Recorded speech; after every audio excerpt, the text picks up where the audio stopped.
Assalamu alaikum and welcome to another episode of the Dr. Will Show, where I interview educators and entrepreneurs on leveling up. Each episode, I zoom in someone who's dope, and we just sit back and have a conversation on what it means to live your best life.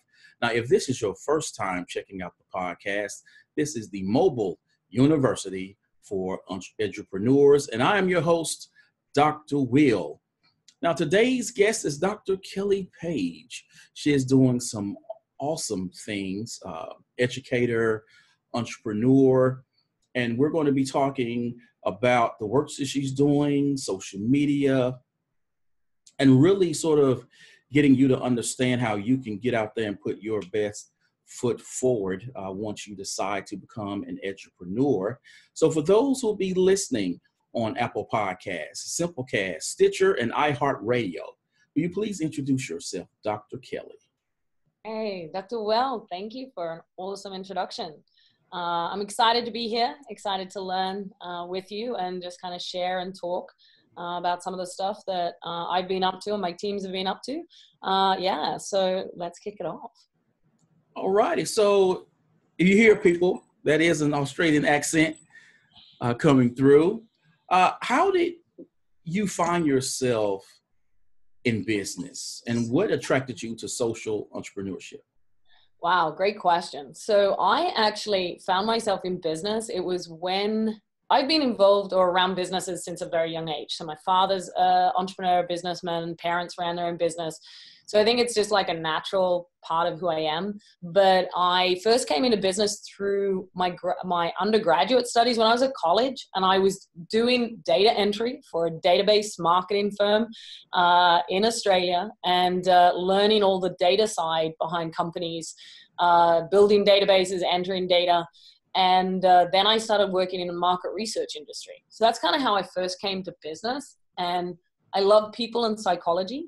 And so I think it really got me starting to think about how not just a business is structured and run, but then, you know, what do we need to design effective businesses, right? So, and especially social businesses.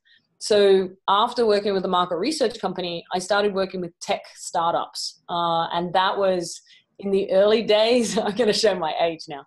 But that was in the early days of web design, internet design, 1998, 1999, and seeing how data and tech, when it comes together, it can truly build, you know, we're building worlds. We're building not just websites, but things that impact people.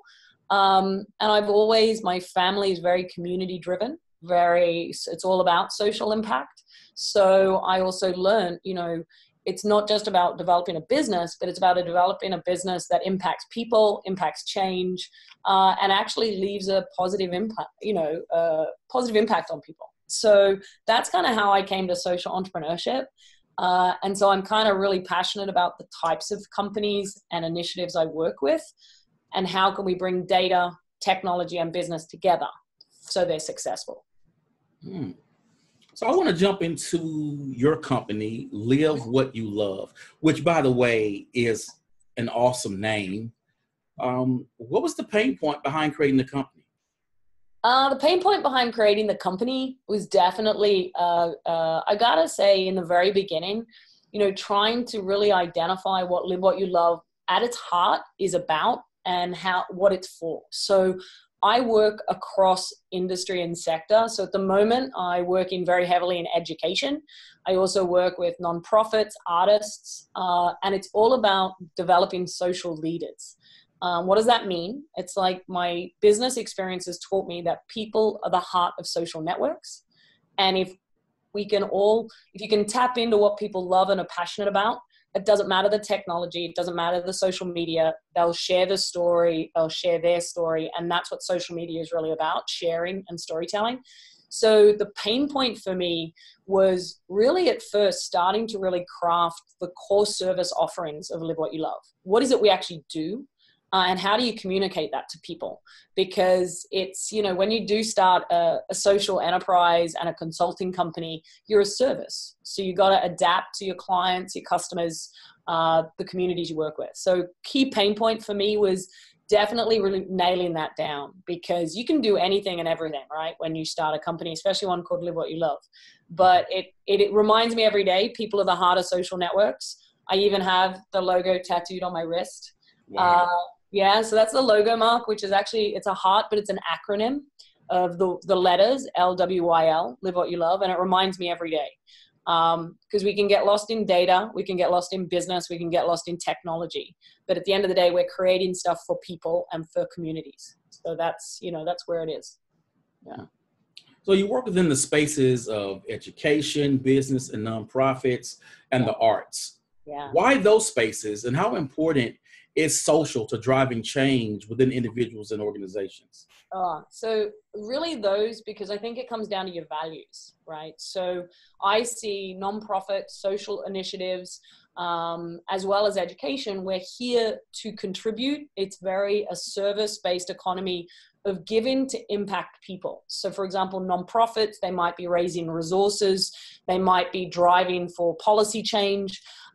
Education, it's all about learning and impacting people. So I find that, and the arts organizations, even if they're for profit, they're still about storytelling and telling real stories, and creativity is key to happiness. It's key to how societies share stories.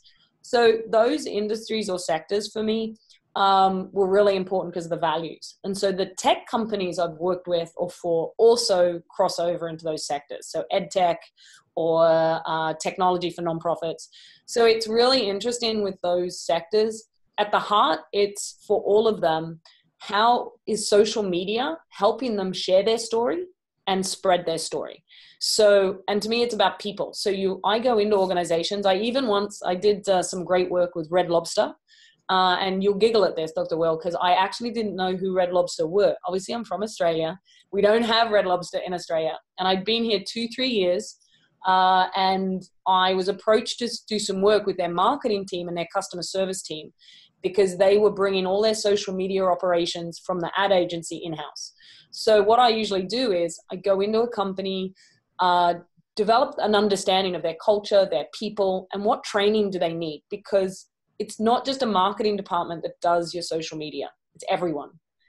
From the CEO can be tweeting right through to, any member of your company. So it's about developing social media literacies throughout the organization.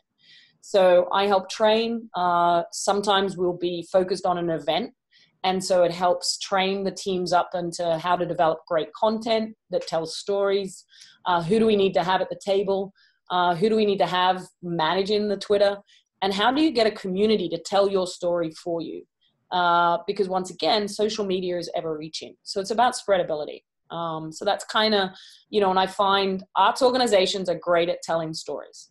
So that's, if you can learn anything, learn storytelling from the arts and then share that learning in education and in business and tech. Yeah. I want to throw this out there to you, since you mentioned storytelling, and I hear so many people who are entrepreneurs talk about how you must tell your story, and your story is what connects you to a larger ethos where people actually buy into what you're selling.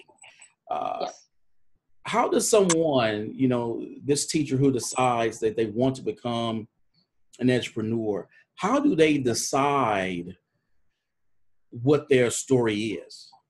Oh, really great point. A key thing is, well, the first thing you got to reflect, right? You have to figure out, what are you passionate about? What are your values? And what are the elements of your journey that craft together to be a story? So, you and I had a brief conversation just now talking about our backgrounds. So for me, it's like, when people ask me about my story, how did I come to America? Right there and then there's a journey I went through. So I often get clients to plot out, so how did your organization start? Or how did this project begin? And social media today is not just about developing content for a campaign. It's actually documenting and sharing the story as it happens. So learning the skills of telling the story of the journey over time, as opposed to just at one point in time. And so often getting clients to reflect on what, it's not just about, you're about to launch, say, for example, a very cool mobile application for education. Don't just tell the story of the app. Tell the story about how the developers developed it. Where did the idea come from? Who was involved in the creation of the app? And so you're telling your story over time, and then you have this launch. So it's really important to sort of reflect and figure out what the journey is of the product, of the service, of the people, and really have multiple people at the table, because it's not just one person's story, right? So an organization has multiple people who contribute. So with educators in particular, so I worked with a school district in Atlanta, for example, and they were about to invest in a whole new building, and they wanted to expand the educational offerings that they were going to have. So what we did is we did a lot of ideation around what did parents want, what did the teachers want, what did the administration want, how could this be structured? And we captured photographs and video content throughout the creation of that. And so it wasn't just, hey, wow, let's unveil a building. It was, look how the community created this. Does that make sense? Mm-hmm. So it's storytelling was all about capturing the narrative and sharing it over time. Cool. So now I want to throw this out there to you, because you just mentioned how you work with their schools. I'm all about telling teachers to get into the content creation game, whether they want to become an entrepreneur or not. Yeah. What do you say about individuals creating content in terms of being able to shape their narrative, particularly when we know that we live in this digital age where everyone, pretty much has a smartphone? What goes into creating that content? Mm-hmm. And when you look at the various platforms one can create content for or share, should they use them all, or should they pick one platform that they know they can consistently post to? Yeah. So it depends firstly on their experience. So one of the first things I do is get a sense of a team or a person I'm working with as to what do they use now. Like they might use Twitter and not use Facebook, and they might use Facebook and not use Twitter, or Instagram or Snapchat or have you, and start with what you know. And I very much encourage, so it depends on the content. Content we should be able to use across platform. So photographs I might be collecting of an experience I'm creating at my school. You can collect those photographs and share them out through Instagram, Twitter, Facebook over time. And so it can be used over a number of platforms. So it's first figuring out, what is the project or the story you want to tell? Is it about, because you want to connect with people who are passionate about the same thing. So before we even think platform, I'm like, okay, what is the core of this? Is it about digital learning? Is it about machine learning in education? Is it about equity and diversity? What's really at the heart of what the project is? Is it about, so here at IMSA, so I'm working at the moment with the Illinois Math and Science Academy, and we're doing a lot of work around the UN sustainability goals. So that needs to be a core part of the narrative of what we're putting into the world. And then it is about thinking about, okay, now how do I craft it? So today, instead of marketers, we actually need more journalists and digital journalists who are documenting the stories of what we do in our schools naturally, so it doesn't also feel artificial. So whatever you're creating, the content needs to be very authentic, and you need to have permissions. So for example, we have at the moment at IMSA a lot of summer camps. Not every parent wants their child's photo blasted across Twitter or Instagram. So in schools in particular with minors, we have to respect that. And so it's starting to figure out what's the core part of what you're focused on. So what's the theme? Then how can you tell it authentically? Maybe you're not the person who should be telling it. Maybe the kids should be telling it, or maybe your clients and customers should be telling the story. So how do you involve them? And then it's platform. Who do you want to share it with? So, there's a number of educators. There's a huge community of educators on Twitter and on Pinterest and on Facebook. So it's about finding out where your community is for this content. I always advise people who don't use social media a lot to start small. Start with Facebook and start sharing it with your immediate community. Or if your colleagues and peers are not on Facebook, start with Twitter. And then gradually add one or two other platforms. But I prefer to go very focused than try and do everything. There's also a big community on Pinterest for educators. And each platform is used a little bit differently depending on what it is. So once again, first figure out what the theme is of what you're sharing. What are the hashtags? So I think because I've been doing this for so long, I think in hashtags. So I can have conversations with friends on the weekend and I'm automatically going hashtag Pride Fest, or hashtag Black Lives Matter. So it's really interesting to think in how does this translate into a social language, which means it can be shared. So no matter what you create and who you create it for, how then can they share it? Sometimes we like to lock content down, put it in a PDF, and only certain people have access to it. I'm the opposite. I'm like, no, share it with the world. Let's see who's interested in it. So, yeah.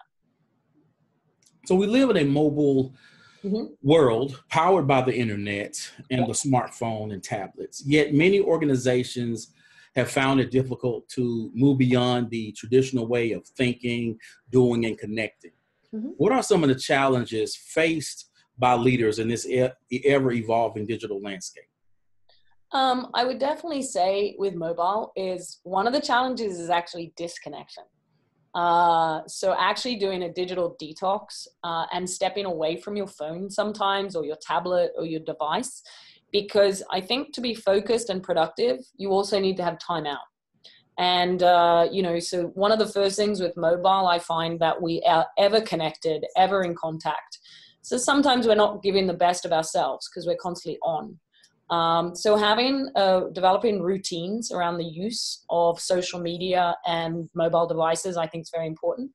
The other thing is really understanding how you use your device best for you, right? So mobile, when it comes to, I am constantly, obviously I have my cell with me all the time.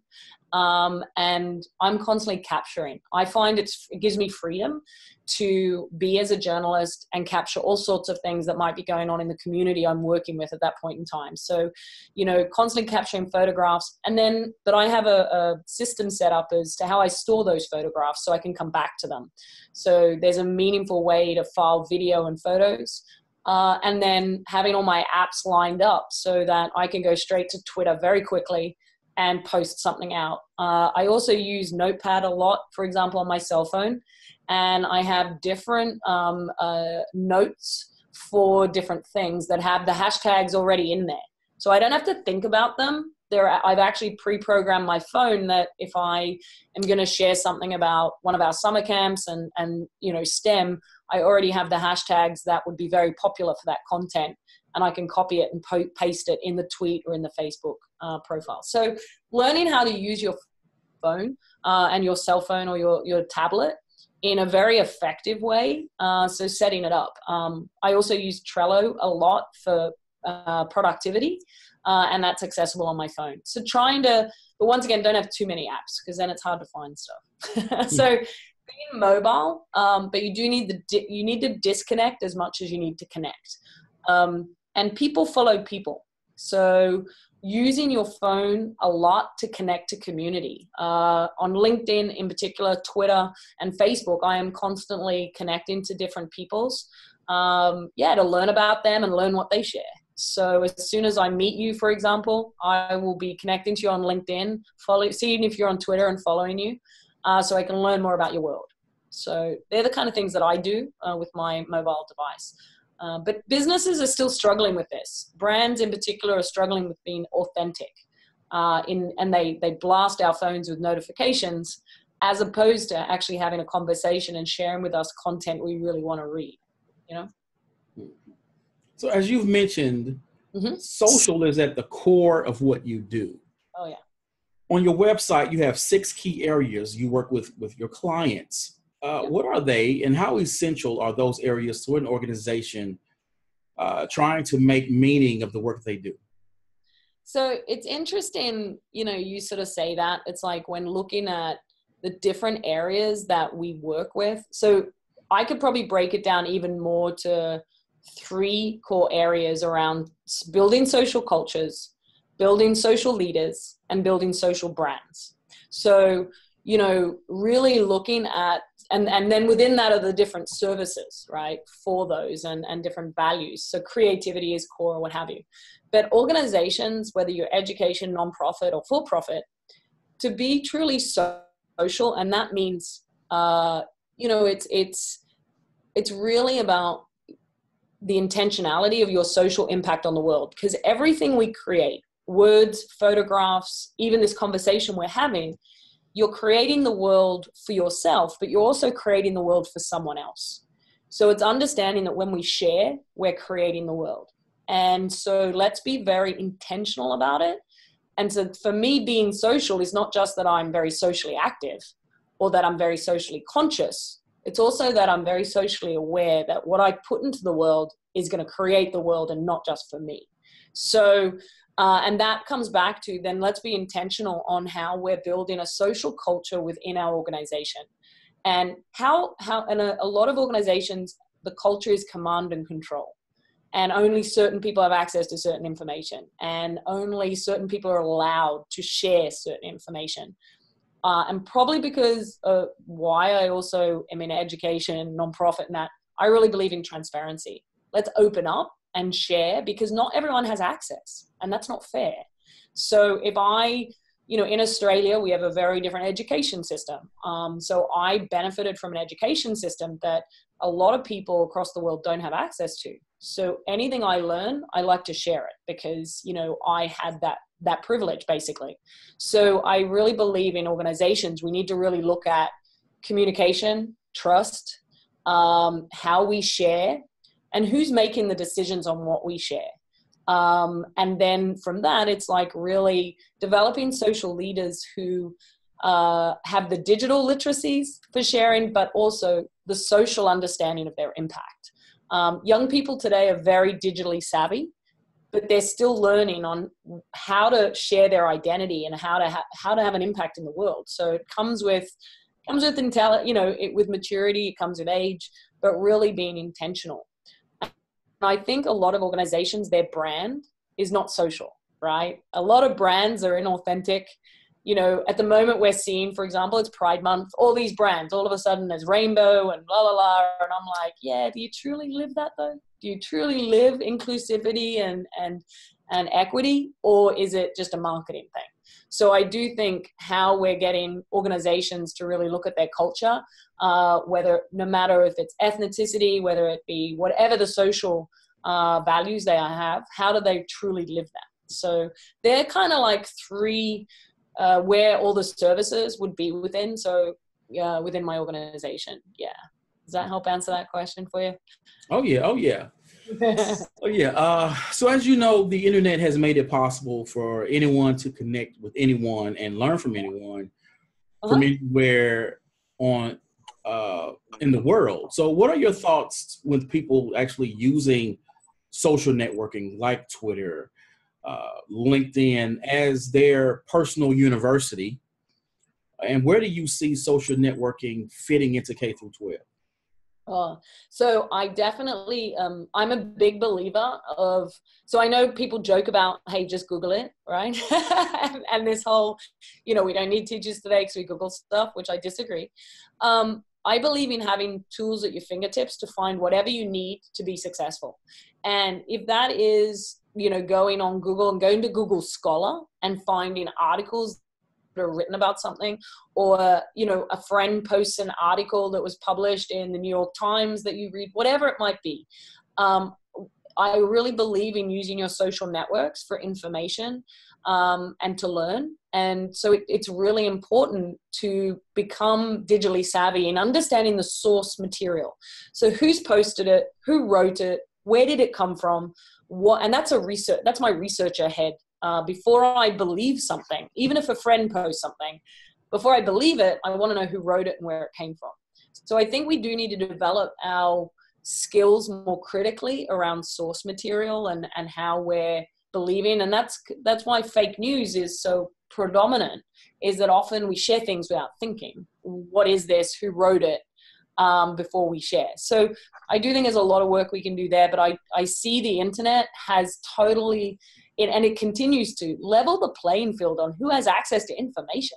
I love it. Anyone can go on. And why, in education in particular, I actually think building social media into our classroom environments so that very young youth are getting on tablets and cell phones really early. I was reading a report a couple of weeks ago. Snapchat, for example, is now targeting youth as young as 7 and 8 to use Snapchat. So we need to be bringing social technologies into the classroom, so we're developing the social literacies and the digital literacies on how to use them effectively, to be safe, and to understand that everything that's shared is not necessarily true or fact, right? So if we're not bringing it into the classroom, if we're not, and it opens up our classrooms as well. I did with a group of high school youth out in California, we actually did a Twitter chat where we brought kids together from across the country to have a conversation on Twitter, you know, about a science project that they were working on. And it was wonderful. And so you get to connect to other people. So I think that there's a lot of uses for it in K-12, but we don't often embrace it. So some schools block YouTube, for example, or they'll block Google. And I'm like, you know what, that's not helping, because we have to be learning how to use them effectively. And schools is the great space to do that. Yeah, so I'm a big believer on bringing it in, but doing it in different ways, you know? So I want to throw this with you, because as you were speaking about that, and you were talking about how some school districts block certain things. I know they do that because, you know, with stuff, they have laws that they have to do their due diligence in protecting students from gaining access to certain content. Yes. Now, and then all schools, you know, have an AUP, acceptable use policies, even for the adults who work there. Now, there are teachers or other people who work at a school district or university, and they're adults, right? So they're free to access information or post certain pictures they're adults, so they're not going to, you know, it's not illegal for them to do certain things. But when we're talking about being aware and being social and understanding, as you said earlier, that what you are putting out there is contributing to a narrative of who you are, or to the community, to the, you know, values, or even, you know, the vision of what you're trying to be about, or the cause that you are working towards. What do you say to people about what they should post and how they should post, particularly when you're looking at whether, you know, outfits they're wearing, or, you know, they're at a restaurant and there's alcohol around, or, you know, something to where a parent may do something and no one cares, but, you know, your teacher and this picture pops out, then other people may say, well, why is that teacher wearing that outfit, or why is that teacher here at this venue, or whatever? What do you say to teachers to either be mindful of what they post, or what rules should they follow in actually what they should post? So that's really interesting. And it comes down to, very much firstly depends on the community you're part of, right? So, and really understanding your role in that community. So I've advised especially a number of senior leaders, both CEOs or superintendents or presidents of organizations. When you're in a certain role, what you post is amplified. So it's not just, you know, a superintendent posting to his or her friends. Actually, anything you share, you're representing your district, you're representing your schools in your district and your community.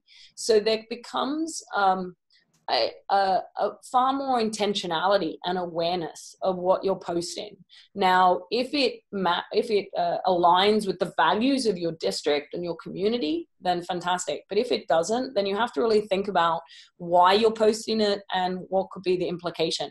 I think the unfortunate thing with social media is we don't have that second question of, do you really want to post this? You know, the minute you press share, you've shared it. And so I think that there comes a point where the social intelligence that you need as an individual, especially a teacher who's has a certain role.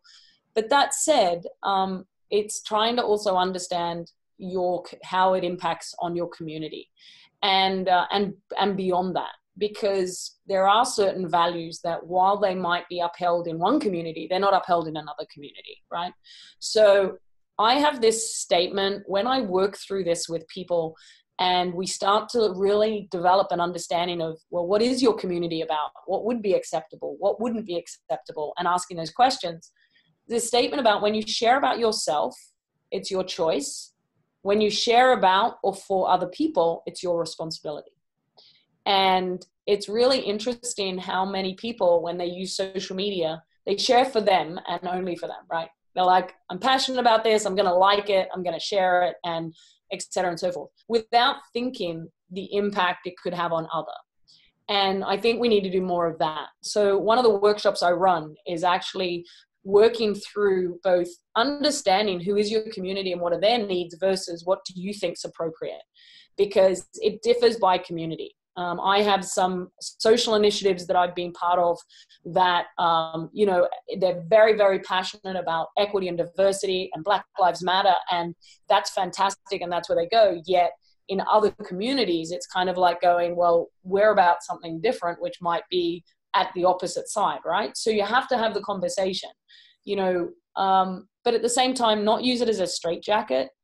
I really dislike when organizations go, you can't post anything. You can't use anything. And I'm like, actually, in this day and age, someone is going to go with education. Don't go with control. It's best to educate people. And I was involved in a court case. I can't talk too much about it, where an employee was fired because of something they posted on social media.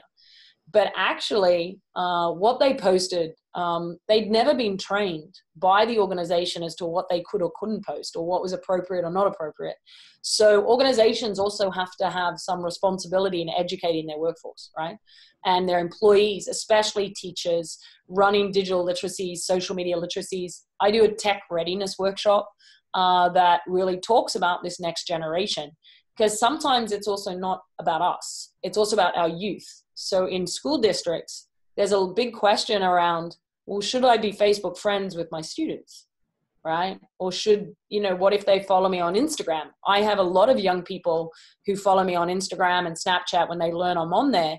And so everything I post, I'm like I do car karaoke some mornings because I have an hour drive to work. And I sometimes have to think about, okay, who's viewing this, right? Who's going to see this? Is this song appropriate, let alone, or the fact that I'm singing while I'm driving and recording, but it's it's hands-free, it's all safe. But you still have to think about these things.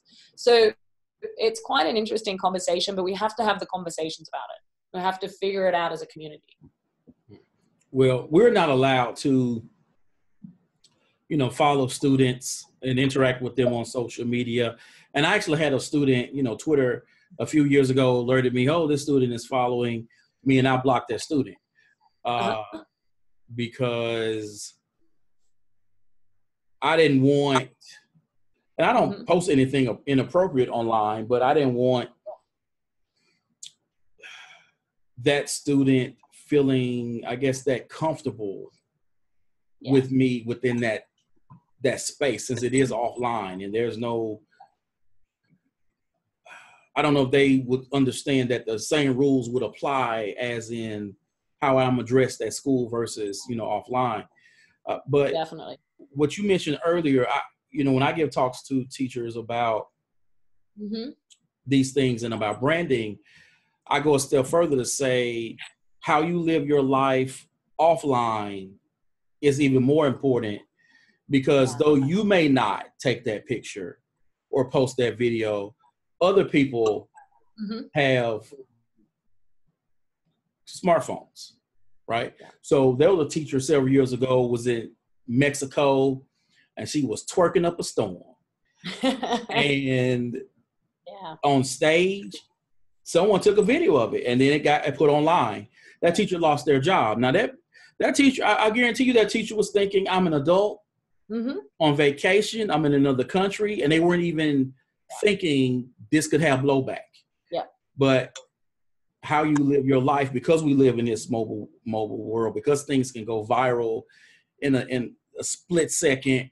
You know, how you conduct yourself offline is even more important sometimes than what you actually take a picture of and post yourself. Yes, most definitely. I agree with you there. And but then it's that, once again, social awareness. As you said, it's like, you know, what I post and what I share. A lot of people do not ask permission to take photographs or take videos of other people. They just do it automatically. I ran a photography camp with middle schoolers about 3 years ago. And one of the things we went through is etiquette in asking questions. We had this huge discussion, and the youth were like, well, why do I need to ask my friend permission? And I said, because maybe your friend doesn't feel well that day. Maybe your friend doesn't want to be in a picture or have their picture posted. Same for adults. It's like, we are very quick. I'm very conscious when I'm around other people's children of, no, I don't, you know, young people today have digital identities online before they're even born, because their parents from the day of conception are talking about their son or daughter or whomever they're pregnant with. And so it's really interesting to start to think about, what responsibility do we have of recording and photographing other people? And that's another conversation I'd love to see us having more of in our schools, in our communities, on, you know, no, actually there are some things that you do need to get permission for photographing or what have you. And there are other things you just need to photograph, right? But it depends on that conversation. But I agree with you, how you live your life. There is no online, offline, private and public anymore, right? And I had a big discussion with someone about privacy, and it was around the Facebook controversy. And I'm a big believer that privacy is a social construction. It doesn't exist. It's never existed. The only way to keep something private nowadays is don't tell anyone, like anyone. Because the minute I tell you something, Dr. Will, you can go off and tell someone else. The minute I share with you an article, a photo, even if it's just personal one-to-one, you can share it with whomever you want to, and your network might be bigger than mine. So I think there's this big conversation about privacy is no longer a choice. It just doesn't exist. So it's like, what do we need to do as a society to start to bring back some of the etiquette, the manners, and what does it mean to respect other people's lives and ways of being and so forth. And that's what probably one of the biggest things I think is I've seen changed over the years with digital and mobile technologies, how so easy it is. Young people are sharing all sorts of things with no conversations about why or how, and companies, big business is not regulated. You know, you cannot put an advertisement for kids on television during a certain hour still, because it's highly regulated. Yet on the internet, with a mobile cell device, I can collect youth data. I can target them with apps with no regulation. So it's really interesting to start to look at what does this mean for us as a society, and especially educators, because we work with youth and their families every day, you know? So before we go, and this has been an awesome conversation, by the way, Dr. Kelly, what do you say to educators when they're thinking about becoming an entrepreneur? How social entrepreneurship may be an avenue for them to go in, and how can they use social entrepreneurship as a way to make a greater impact in their community? Well, I would definitely say tap into what you're passionate about. What social issues, what social reforms, what do you want to see changed in the world? And tap into the communities that already exist. You'd be surprised, you know, no matter what the issue, what the change or whatever you're interested in or passionate about, there are going to be other people like it, and connect to them. Find those communities online and connect to them, learn from each other. And then it's about identifying what is your idea or your team, community, your school's idea to impact change. You know, it might be that you want to impact plastic and how much we use plastic in the world, or you want to impact, gender equity, or you want, what is it that you're passionate about, and how can you build a project around it or a product, and then get a team around it. So for anything to spread and be successful, you need more than one person. You need a network of passionate people who all have their own networks to share. So for me, it's definitely tap into what you're passionate about and really lead with that. And every organization, you know, has multiple teams of people who believe and are passionate about different things. So social entrepreneurship, especially in our younger generation, is highly prevalent. Our young people, more than anything, want to change the world. They want to see the world better because it's their planet, you know, and so we're seeing them socially organize, be active, I think more so than potentially other generations. So it's really wonderful to also make sure whatever you do is intergenerational. We can learn from each other. You know, to me, youth are just, you know, younger adults, like, and our primary and elementary school kids are just little adults, you know, that they've got passions, they've got interests, they care. Last week at one of our summer camps, I had two young people who presented this idea for this app. And I asked them the question about the data. What are they going to do with the data this app collects? And I think she was 7 or 8. And she looked at me and she went, Dr. Kelly, I think it's wrong to sell people's data. So we're not going to do that with this app. And I'm like, that is a company I want to invest in. So yeah, I think it's figure out what you're passionate about. Connect to other people who are passionate about it as well. Awesome. Awesome. Thank you, Dr. Kelly, for coming on the show. Oh, thank you for having me. This has been a blast. I love your work, Dr. Will. Love following you. And let's keep talking and conversing and sharing, because I think together we're definitely changing the world. Awesome, awesome. Alhamdulillah. People, you know how I do this. This episode will be on Apple Podcast, Stitcher, Simplecast, and iHeartRadio. I want you to follow, subscribe, leave your comments, people. Give me some recommendations, because your boy's trying to get Oprah on the show. And I want her to know that I'm doing big things around here. Again, I would like to thank my guest, Dr. Kelly Page, for coming on and giving her insights into social and social entrepreneurship. And I would like for you, oh man, this is so good. I'm getting out of my head now. I want to thank you people for checking out the Dr. Will Show, the mobile university for entrepreneurs. You know how I do this again. As always, people, invest in you, EDU. Peace.